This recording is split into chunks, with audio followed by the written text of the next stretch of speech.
Hey guys, it's John. Good morning. This is Monday, November 17th, and I'm playing a Benko Gambit against Labourdonnais.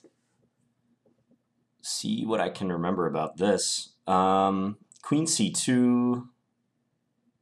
I think I'll play g6. Just keep developing. And then I will take.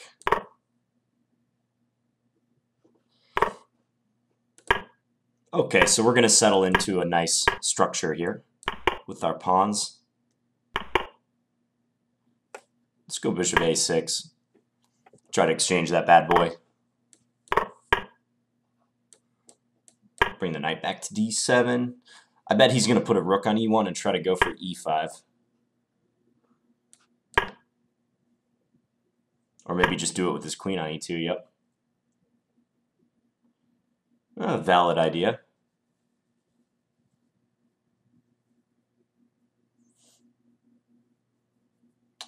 Can't really ignore that move.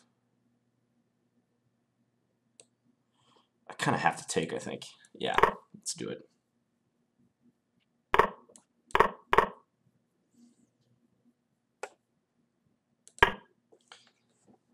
Undoubtedly, he's got a little edge here.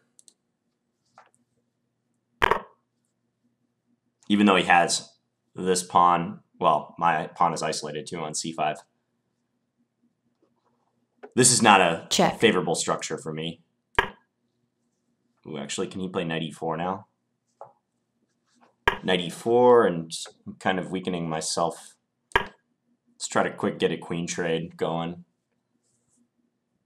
I don't think he'll agree to the queen trade, but it's worth a shot.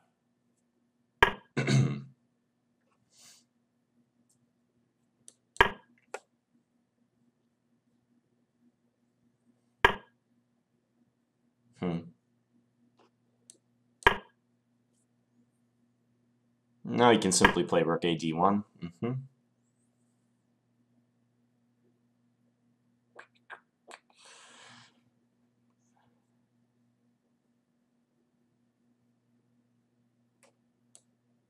Well, guys, I don't like my position much.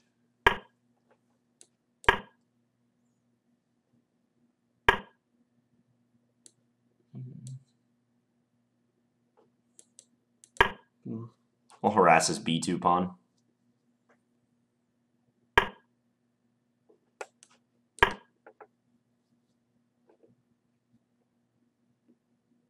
He pushed h4, h5. That tension is favorable for white.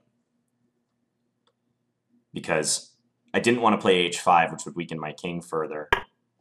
But now he gets to play against my weaknesses. Okay, so he's freeing up knight e4.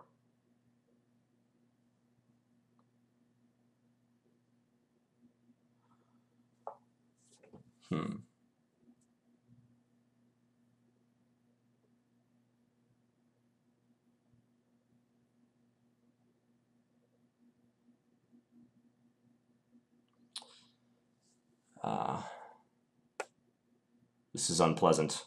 I don't like this move, but I don't see anything better. He's going to take, and he can go...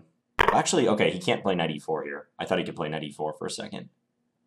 Maybe he'll just play d6. And I'm going to put my king here. This pawn is a monster.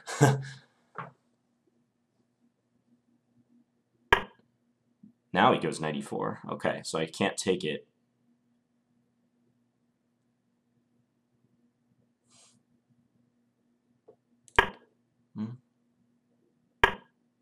d7.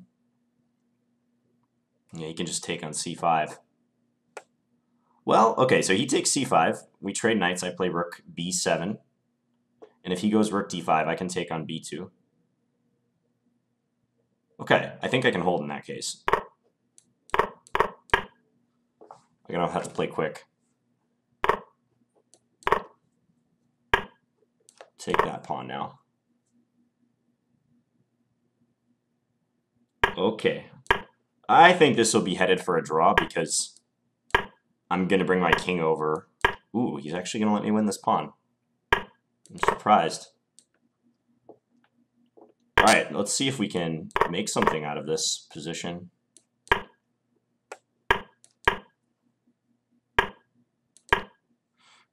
You never know, right?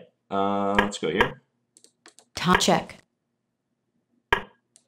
Uh-huh.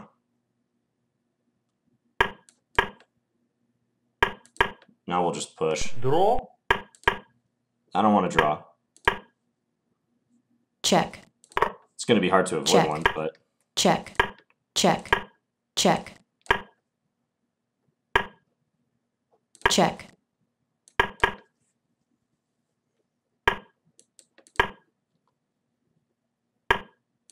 We shall see.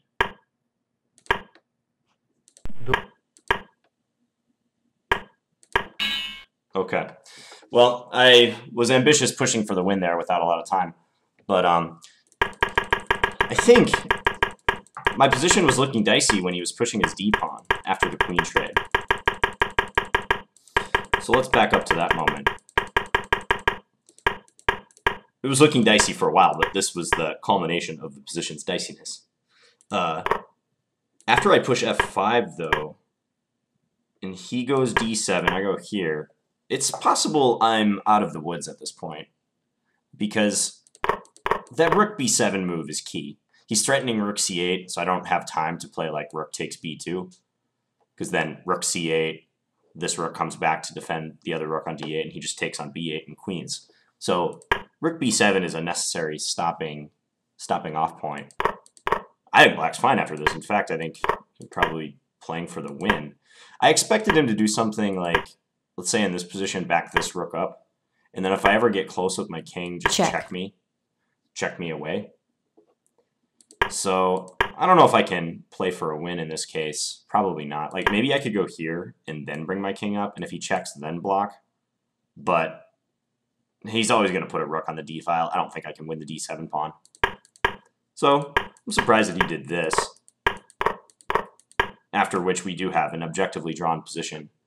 But since Magnus is trying to grind out a win against Anand right now with like 4 pawns versus 2 pawns, rook and knight versus rook, I should be able to grind out a pawn up rook endgame. But yeah, the time differential was a little too large. Check. He defended well too. He kept his rook active. Check. He never relegated his rook to a passive position. You can see he's keeping it like harassing my pawns. He's keeping it behind the a pawn. Good defense by him. When I advance g4, like now I might be creating some threats. Check. I actually expected him to check me on h8 right now. That would have been a little cleaner, because then if, let's say, rook h8 check, king g5 check here, I can't wander too far from this pawn. So I think the position's just drawn. Yeah, I don't really see too much I could do here. Maybe I could go like check this. The idea check of that or something. Or f7, but it's still probably drawn. check. Yeah, well, in the opening it didn't go too well for me. Because the position we got right around here doesn't seem dangerous, but he quickly got the e5 break-in. That's crucial for white in this structure, with black having this Benoni type structure. If white wants to get something going, e5 is the way to go. I think my position is worse now, for sure. Yeah, computer doesn't like it either. Maybe bishop a6 was not smart. I thought about bishop g4 briefly, but I thought he might run with his knight. And the problem for black in these Benoni structures is that black always has one too many minor pieces for the amount of squares. Like, I'd like to be able to seamlessly play knight bd7 here, but of course he's going to trap my bishop h3 or f3 followed by g4. So, I mean, the dream scenario would be if I can go bishop g4, trade this off, and then put the knight on its natural square, but that's just not easy to accomplish. And I'm worse here. So I'll have to do a little work on this line. I don't play the Benko Gambit too often. All right, I hope you guys enjoyed this video. Talk to you guys later.